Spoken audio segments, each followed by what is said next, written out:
మునగాకుతో చపాతీ ఎప్పుడైనా ట్రై చేశారా? మునగాకు చపాతీ అని చూస్తున్నారా? ఎలా చేయాలో చూపిచ్చేస్తాను రండి.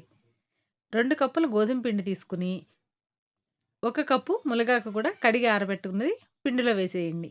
ఒక్క చారెడు నువ్వులు గూడా వేసేసేయండి. వేసి పిండి మొత్తం చక్కగా కలిపేసి, మనం చపాతీ పిండి ఎలా కలుపుకుంటామో అలా కలిపేసుకోండి. నేనైతే సాల్ట్ వాడను గాబట్టి చపాతీ పిండిలో సాల్ట్ వేయలేదు. మీకు కావాలంటే వేసేసుకోండి. చపాతీ పిండి చక్కగా ఇలా మర్దన జేసి చిన్న చిన్న ఉండలు జేసుకొని చపాతీలు ఒత్తేసుకోవటమేనండి. ఇది ఆరోగ్యానికి చాలా మంచిది. ములగాకు ఎప్పుడూ పప్పు, కూర కాకుండా ఇలా చపాతీలో కూడా ట్రై చేయండి. చాలా బావుంటుంది. రుచి గూడా బావుంటుంది. ఇంకా ఆరోగ్యానికి కూడా చాలా మంచిదనమాట. చపాతీ కాలి నువ్వులు గూడా చక్కగా ఫ్రై అయ్యి పంటి కింద పడుతుంటే భలే రుచిగా ఉంటాయండి. ఇది పెరుగుతో గాని, మనకి నచ్చిన ఏ కర్రీతో అయినా తినేయొచ్చనమాట. ఎలా ఉంది నా రెసిపీ? మీకు నచ్చిందా?